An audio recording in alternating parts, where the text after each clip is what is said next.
Hola, buenos días a todos y a todas.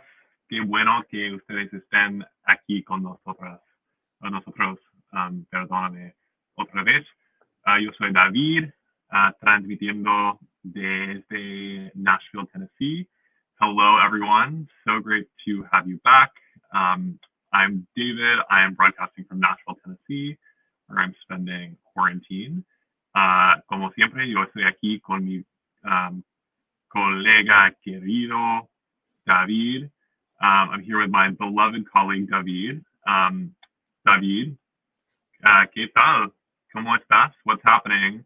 Um, how are you? How are you doing? Hola a todas y a todos. Bienvenidos a este programa. Hola desde Berlín. I'm broadcasting here from Berlin, where I live and work. And I'm very happy to be here with you, David, with everyone here. And I'm doing great. This ¿Qué is tal?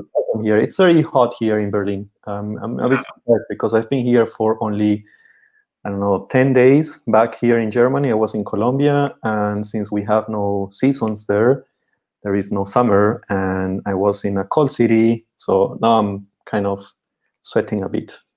Sí, estás acostumbrándote to use a reflexive Eh, verb. Estoy You're getting accustomed acostumbrándome. to Ajá, al estoy calor. Yeah.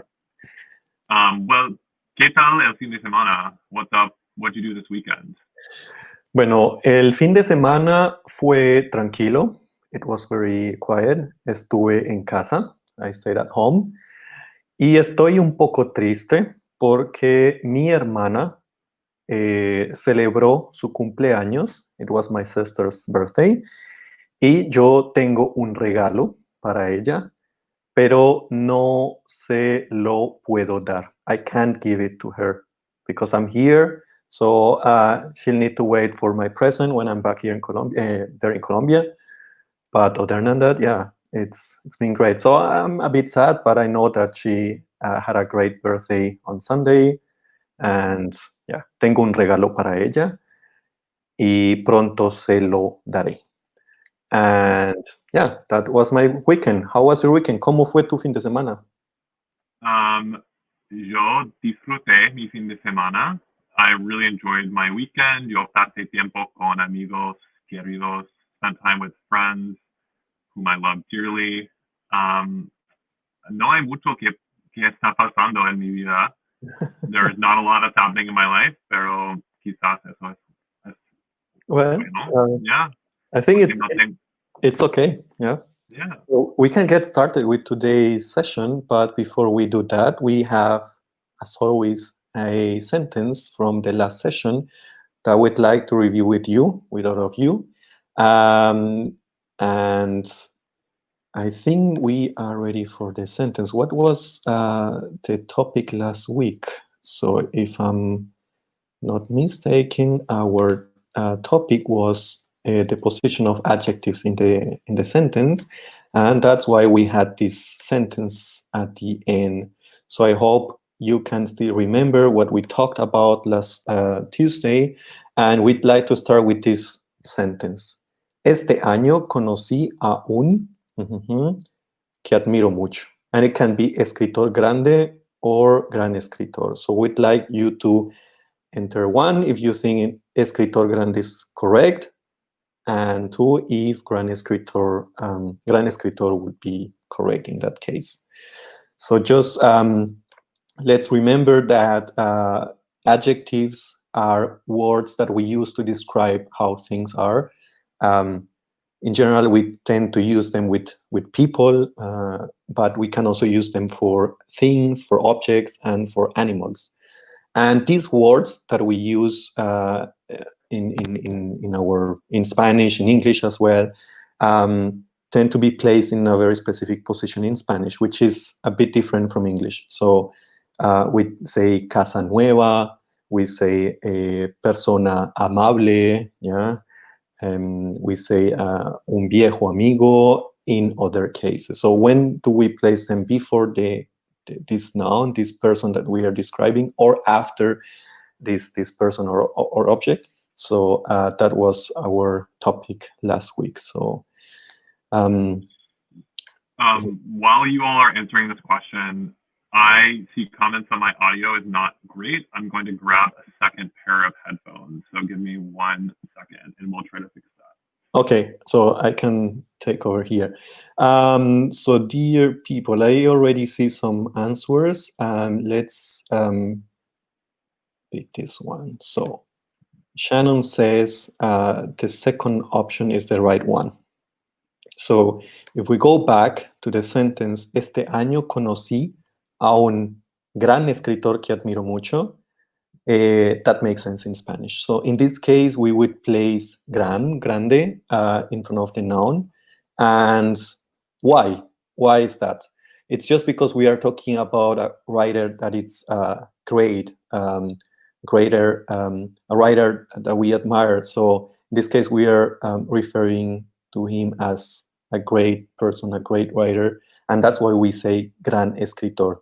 If we choose the first option, escritor grande, we will be talking about how tall this escritor is. So él es grande, or even old, yeah, because grande can also refer to age. But we will talk about these definitions in a session in the future. We just wanted you to have a quick review about this topic, before we get started with the topic that we brought to you today, which is, again, object pronouns and reflexive pronouns. So I know that this is, again, a topic for this session, but we learned before what these object pronouns are, what these reflexive pronouns are, but we haven't seen them in the sentence. So this is our focus for today. So stay tuned and pay attention to what we want to talk about today. So David, what do we have? How can we start with these pronouns again? David, before we begin, can everyone hear me? Can you hear me, David? Okay, that's good. Hoping that this is a little more clear. Please let me know if I can fix anything. I might just have to scrap the headphones altogether. But I will keep talking unless someone says that there's a problem. Okay, so as David said, talking more about object pronouns, something we've covered before, but there's so much to unpack here. So we first learned about reflexive pronouns, and we're going to display them on the screen as a quick refresher.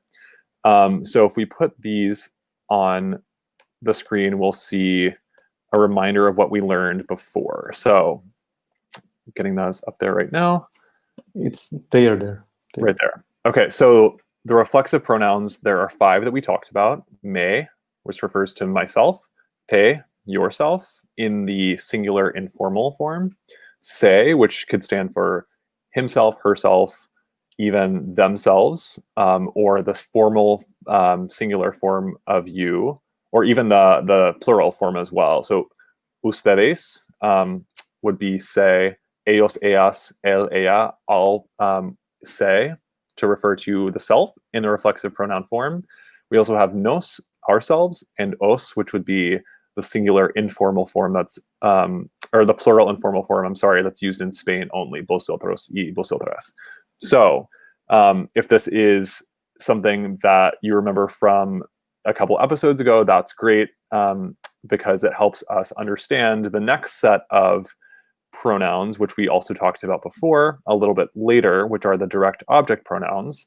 You'll see and probably remember that most of these are actually the same. So me refers to me. It's not myself, it's just me, because that's not an action being done to the self, but still the same pronoun, me. So there's te, which is the same. Lo and la, which is actually different from se, the reflexive pronoun. So lo and la are him and her respectively when they're used as direct objects. We have nos, which is familiar. We have os, which is familiar, and then los and las, which can be for either ustedes or for ellos, ellas. And I also forgot to mention that lo, la can be for usted, the formal singular form of you as well. Okay, so let's move now into the indirect object pronouns, which we also talked about. Like I said, there's a lot to go over here. So if you want us to slow down and review at a slower pace, just let us know. But hopefully these look pretty familiar to you. So indirect object pronouns, again, we have a lot of overlap here. Me, me, te, you, nos, and os, you'll see again for the third time. But le and les are these different pronouns which capture the same third person forms. So le is singular third person, also captures usted. And then les is the plural third person, ellos, ellas, also ustedes. So David, is there anything else that you would add to what I just said? I think it's worth having a look at all of them, because as you mentioned before, me, te, nos, and os, the fourth and the fifth ones, they are all the same as pronouns.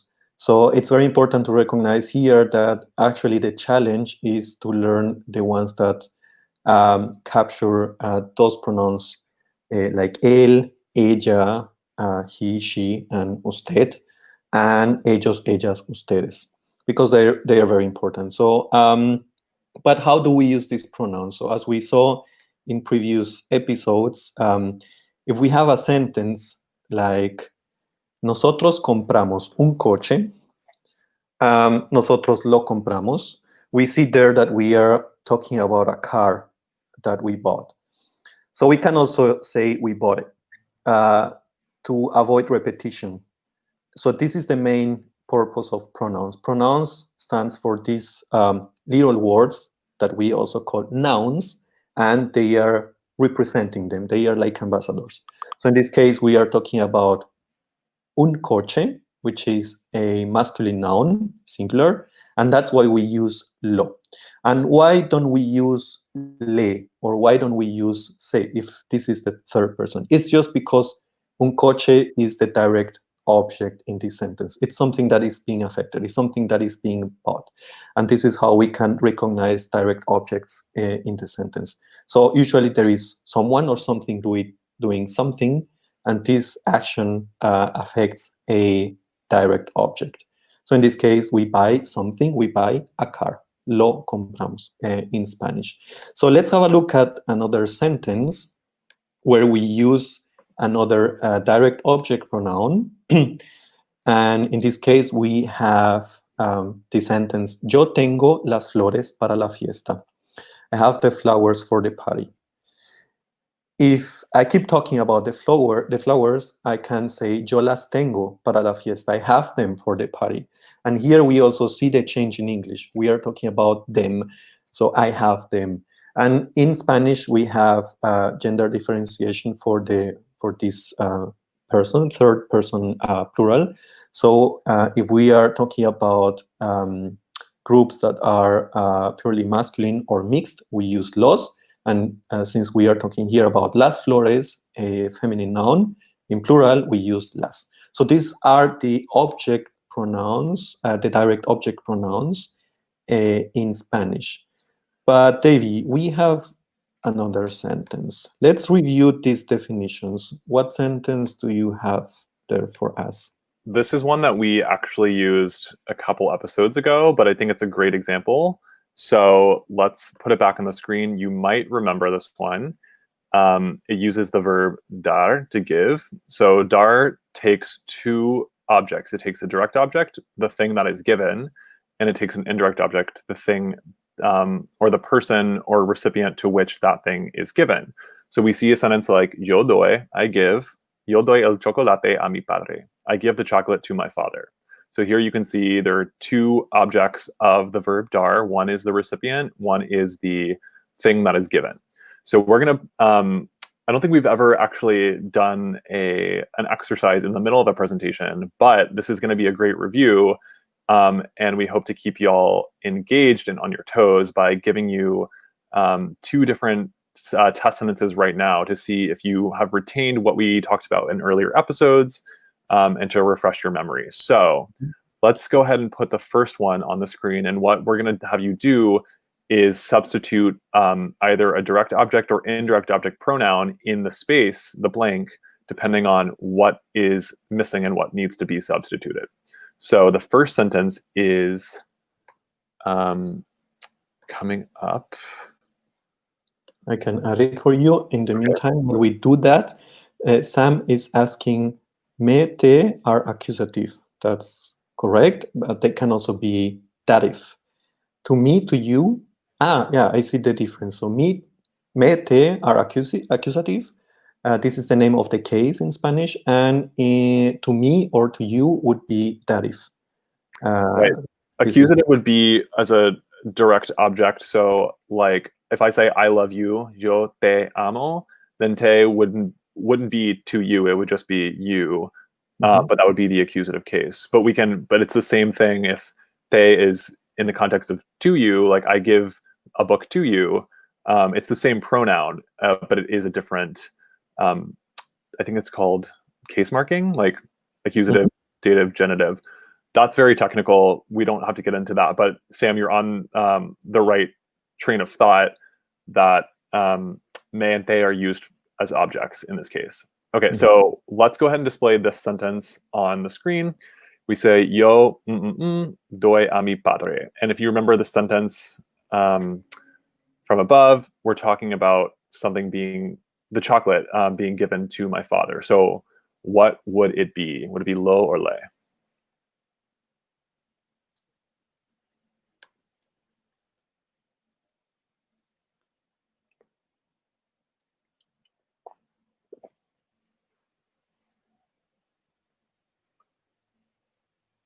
Okay, David, you ready to talk about this one?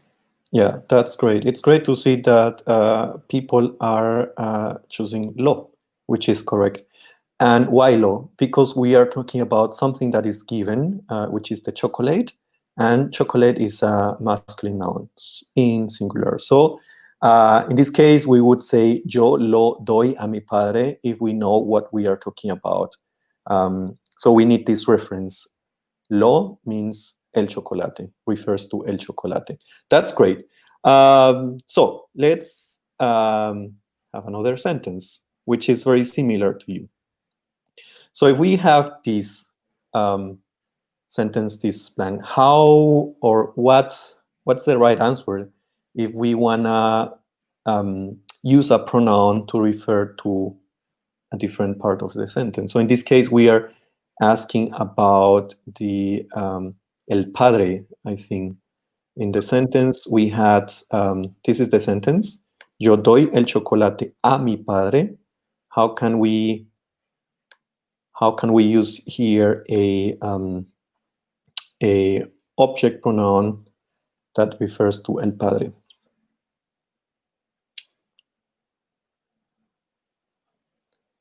So I think they got it, David. Yeah.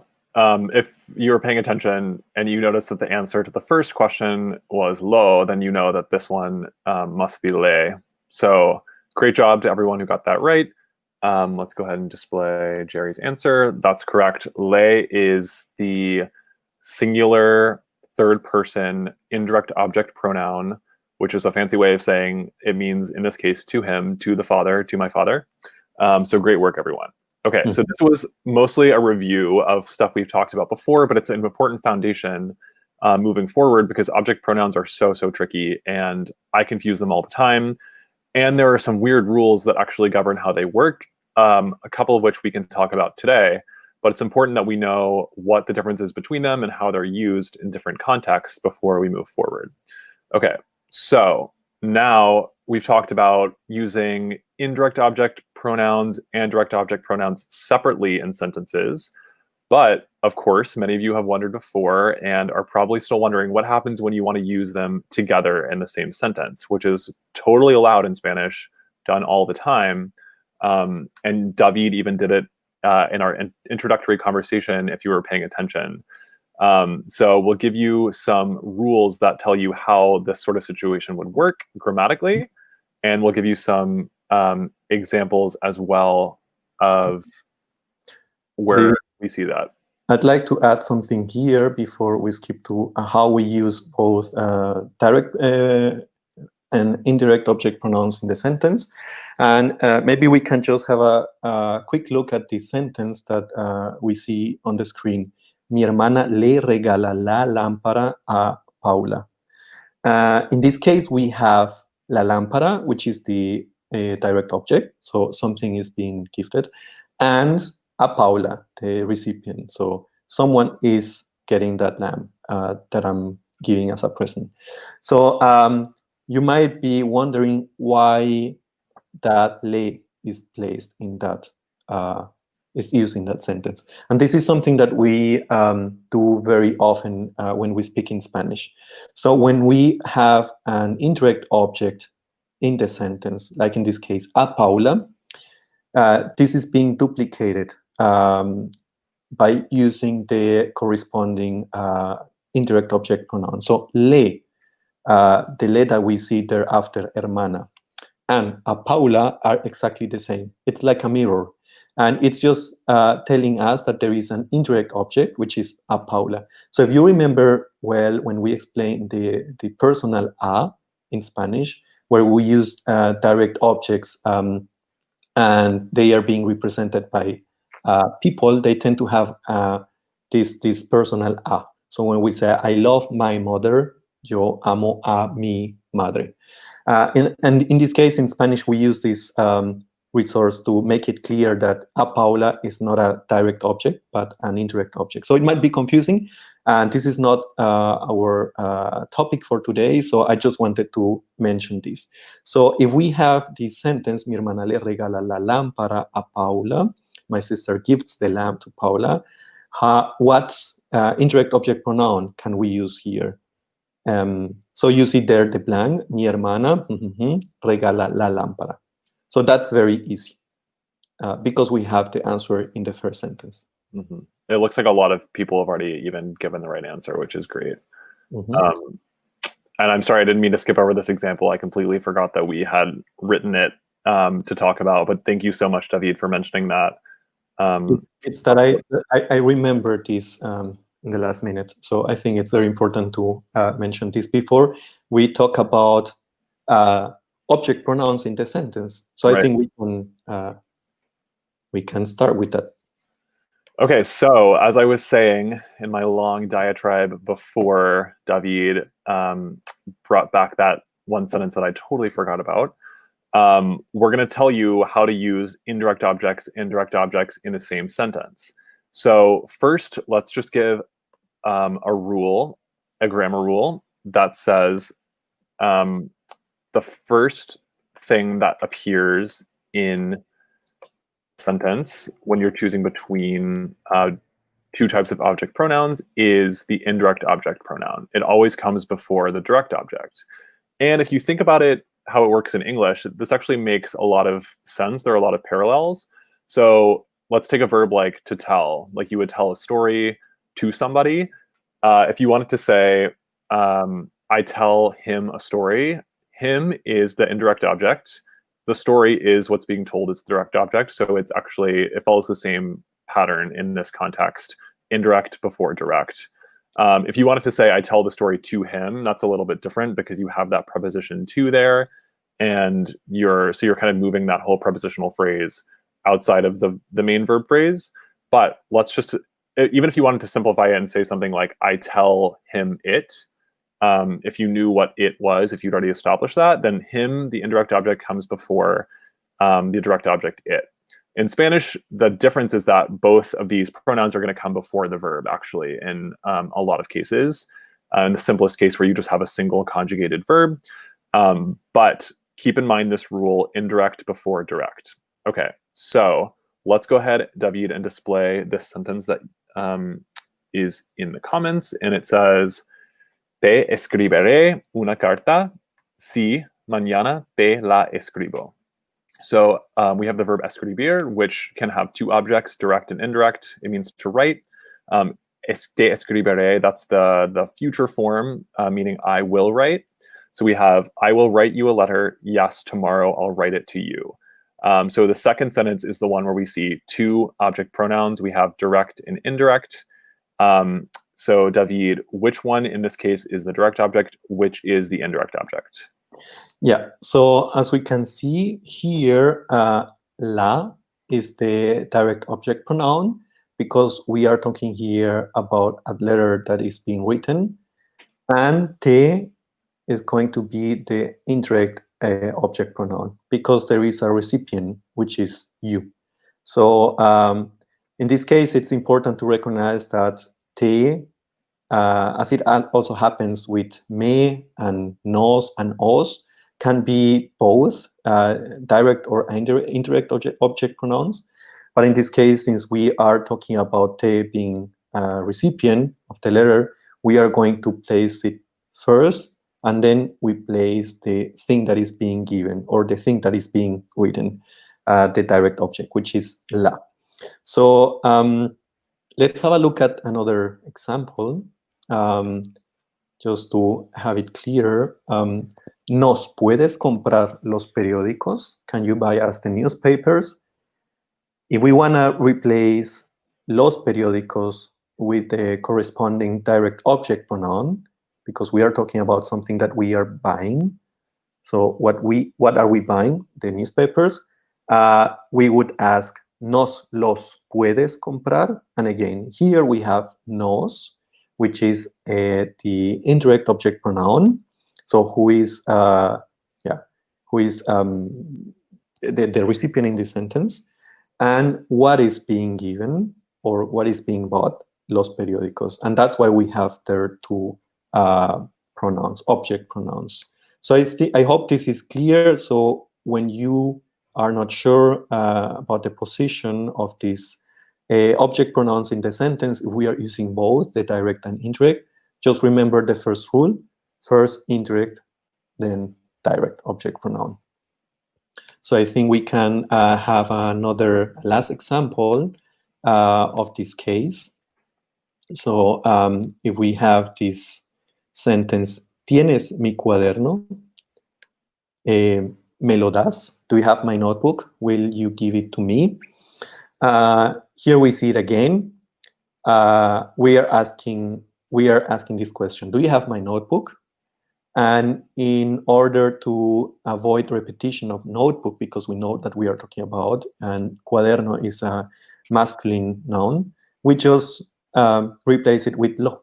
And in the first instance, we have me. And as you can see there, we drop the tu, the subject, because this is possible in Spanish. So it would be correct to ask, ¿tú me lo das? Or ¿me lo das?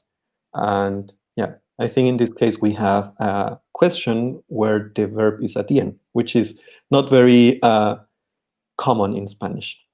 So I hope this is clear. These are all these sentences where we have two object pronouns, and the first object pronoun will be the indirect one, and the second one will be always the direct object pronoun.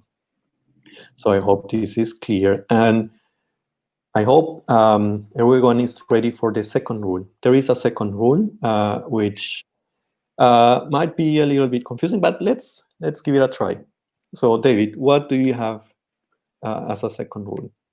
I love introducing this rule because it's just like, I can't say that it makes a whole lot of sense to me why it happens, but it's something that is just infamously really kind of weird. So let's talk about it and see where we get. Okay, so the second rule that we have here is that le and les, both the third person indirect object pronouns, as you remember, become se before lo, la, los, las. Okay, so this sounds so confusing, kind of is, but there's another way to think about it, which is that when le and les come before these other four object pronouns that also start with the letter L, and they'll always come before, because as we talked about, indirect objects always come before direct objects. For some reason, the Spanish language doesn't let you have that double L sound. So you can't say le lo doy, I give it to him or to her. That's actually grammatically incorrect. A speaker would know what you're talking about. But I think this is a phenomenon in Spanish that actually has a name. David, you might have heard of this before, but in my Spanish classes growing up, I always heard it called lelo or lela, which is like it's just the phenomenon that you try to avoid. And okay, I think this is going to be most helpful if we show you in a sentence, but essentially you're just trying to avoid repeating that double L sound that comes when you have le or les in front of lo, la, los, las. The se can be tricky because we know that we've also seen se as a reflexive pronoun for third person singular and plural before. So it really has nothing to do with reflexive at all. It just happens to be the replacement sound that you get, the replacement syllable instead of le or les.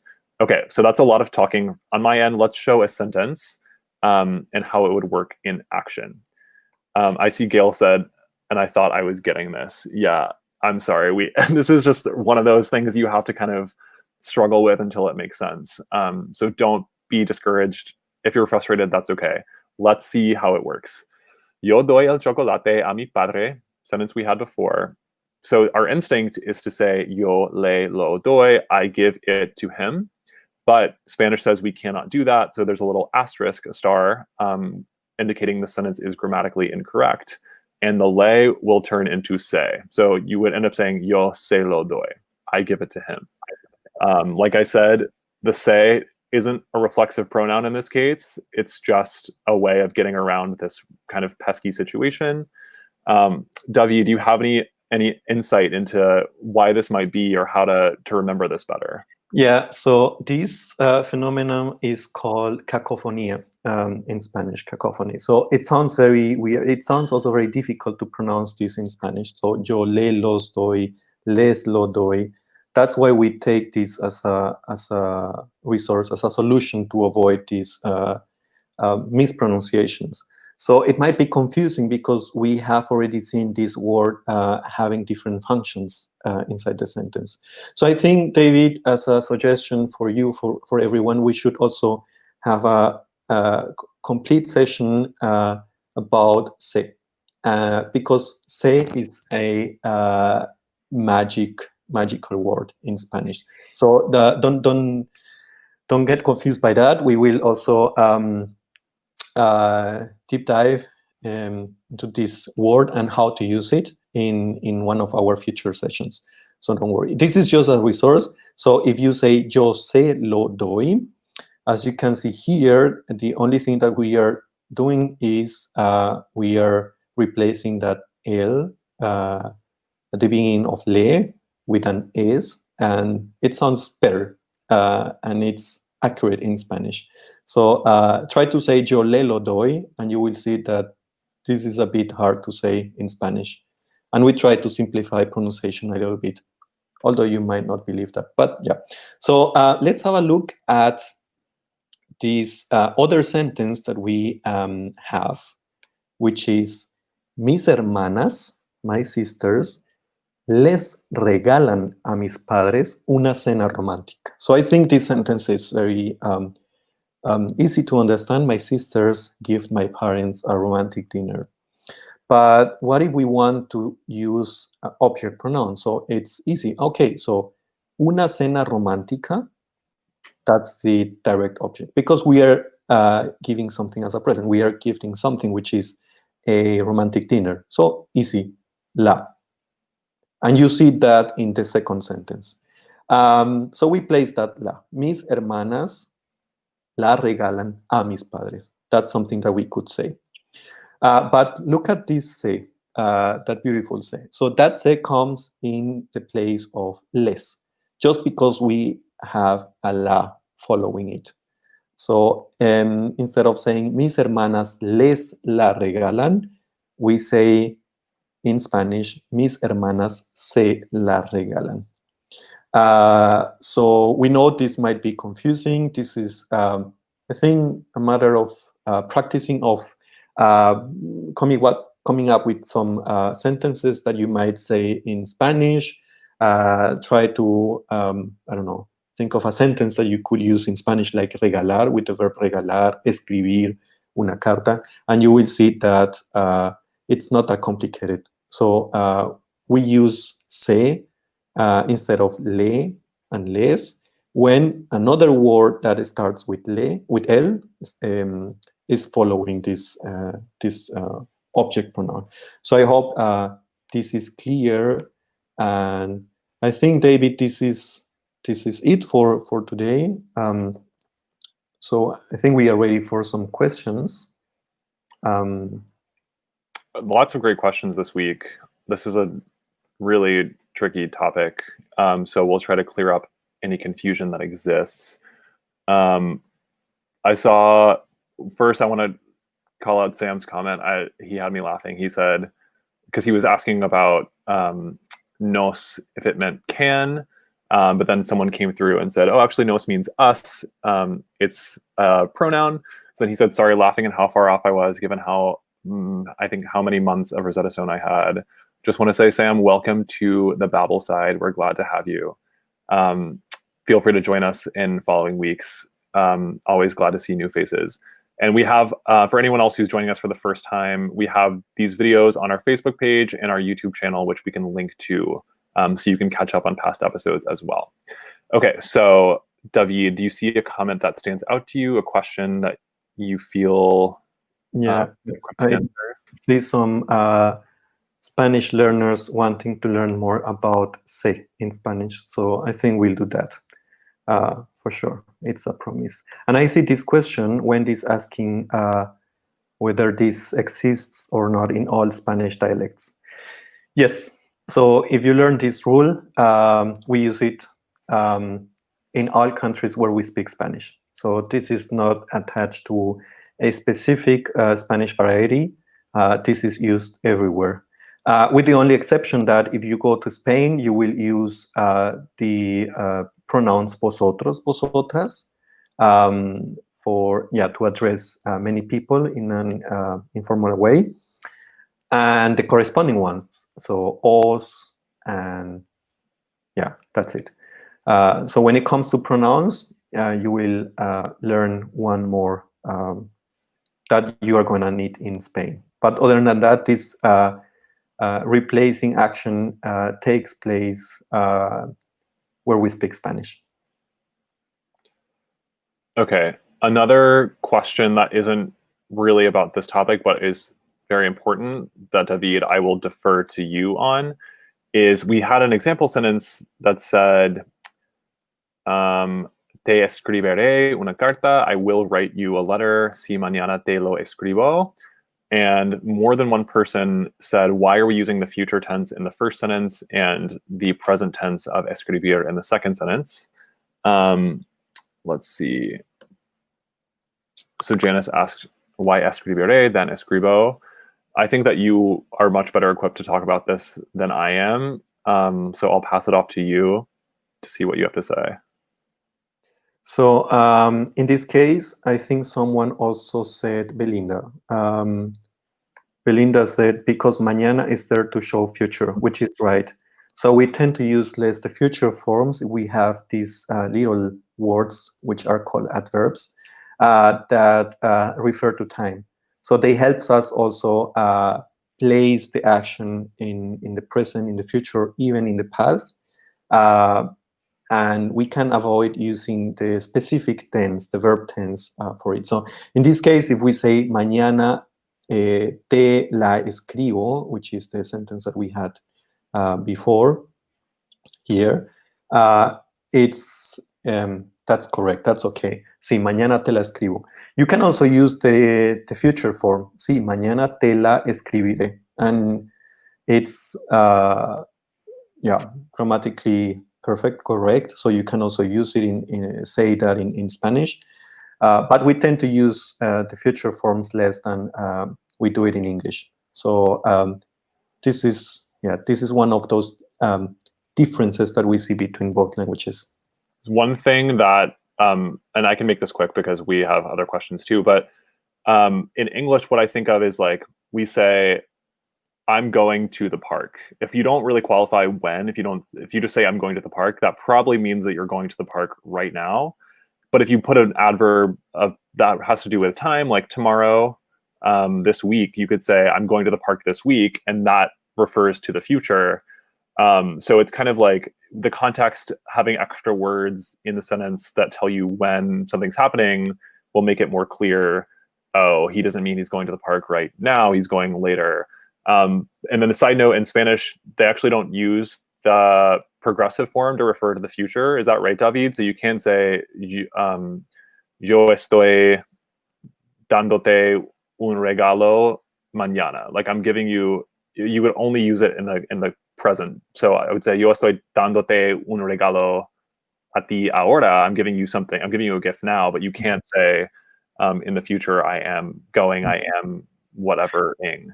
I think we'll need also a session to talk about how differently we use these verb tenses in English and in Spanish, because this is going to be very helpful. In Spanish, we tend to use a more simplified system. The present is widely used in cases where in English we would say, I'm going to, or we use the ing form, we use also the future with will, but in Spanish we tend to be more flexible with that. So don't worry about the right sentence. I think Spanish has more flexibility in that case. But we can talk about these differences in one of our next sessions. Great. So keep the questions coming. Let's go ahead, David, if it's okay with you, and put our example sentences on the screen and give our amazing viewers some more time to stew over this topic and give us suggestions for future topics as well. But let's just review what we learned today. People will do great. You're all so smart. Let's see. Okay, so this sentence says, ¿Me puedes pasar la sal, por favor? And then the answer would be, sí, yo paso. So la sal is the salt. And you have to figure out what's the direct object in this sentence, what is the indirect object, and then figure out in what order you would place them.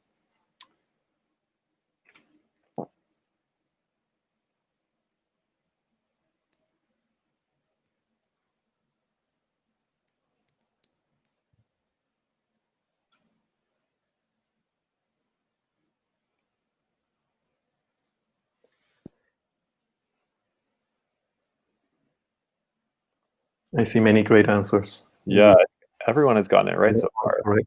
Yeah, it's great. I think this is also a way for everyone to create this mechanic thinking. Yeah, so in this case, we are saying, I'm giving it to you. So in this place, we can always say the sentence, yo te la paso, yo te lo paso, depending on what I'm passing. But it's great. It's all te la, sí, te la paso. We can also drop the yo because it's optional. Yo sí, te la paso. Awesome, great. So I think we are ready for the second sentence that we have here for you, which is, please see this as two people having a little conversation. So person A says, les quiero contar un secreto a ustedes. And person B replies with the question, ¿puedes contar ahora? So we didn't add the English translation, but it's, yeah, I want to tell you a secret. So how can we replace these nouns that are in the statement, les quiero contar un secreto, with object pronouns? So what do you think? Is it one, option one, the right one, or two?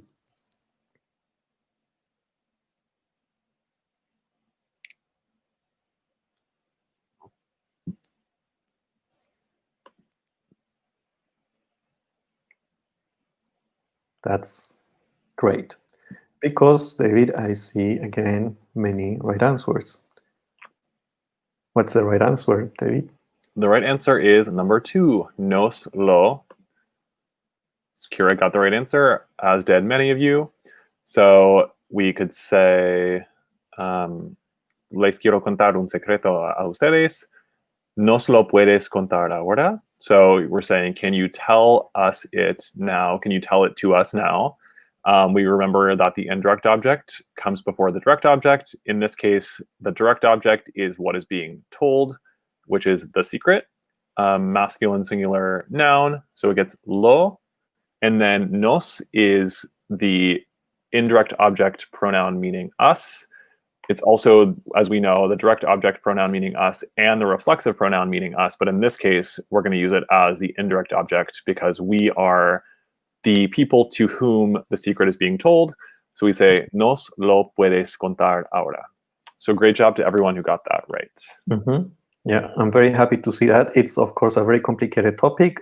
So you can always ask us questions and we'll try to explain this maybe in a better way because there is a lot to digest. So we know that. And David, we have a last sentence, which is for the next week, for next Tuesday, same time. So we hope you can think about it. So the sentence that we are going to talk about when we start our next session is this one. A nuestros hijos les voy a comprar un coche. So again, this is like a little dialogue. And we have person B asking this question. Oh, ¿cuándo vas a comprar? But again, we are going to see the right answer next Tuesday. This one, I think, is the trickiest one. But you all can do it. I believe in you. Remember the rules that we talked about. Okay, so in the meantime, keep writing questions in the comments section if you have them, and we have a little bit more time to address some if you have them. But we can go ahead and do the wrap-up goodbye spiel. If you are new, thanks so much for joining us for the first time. If you're a returning viewer, so great to see your faces again. We are so glad that you've been on this journey with us, and we intend to keep these going as long as you want us to. So we're planning to be back for at least all of the month of August. There might be a break at some point in there, a little summer hiatus, but we will keep you updated for sure on when that will be. But for the most part, just count on us here every Tuesday at 1 p.m. Eastern time, as we always are. It'll be David and myself, as usual. Give us ideas for topics in the comments below. If you want to engage with us on social media, you can find us on Twitter, Instagram, Facebook at BabbleUSA. We're also on TikTok at BabbleUSA. And we have a YouTube channel that you can check out. You can find our past videos from these broadcasts on that YouTube channel, also BabbleUSA. Are you noticing a pattern there? And then we have a wonderful Quora space, which I help curate and moderate. So that is a great place to ask questions and engage with other users about language learning in all of its forms for a bunch of different languages beyond just Spanish, but a lot about Spanish too. And then Babbel Magazine, also a great resource as well, our digital magazine, which is super wonderful for all sorts of topics, language learning, linguistics, all that good stuff. Okay, so let's see if we have any more questions. Otherwise, David, I will... Jerry asked about the homework sentence. So this is the sentence. You can write that down, get it ready for the next Tuesday. And yeah, so this is the homework sentence. And other than that, yeah, we are very happy to see your comments. So please comment even if you are watching this video offline or later, because we are going to get back to the comments to collect your questions and your suggestions, to shape our next sessions. So we are glad to help, and it was a pleasure, as always, for me, David, to be here with you and with everyone. Yeah, I love doing this. It has been so much fun. Glad to see that you all are learning so much, and just always a pleasure to engage with our wonderful viewers and users. So thank you to everyone for tuning in, and we will see you next week at the same time. Bye, everyone. Adios.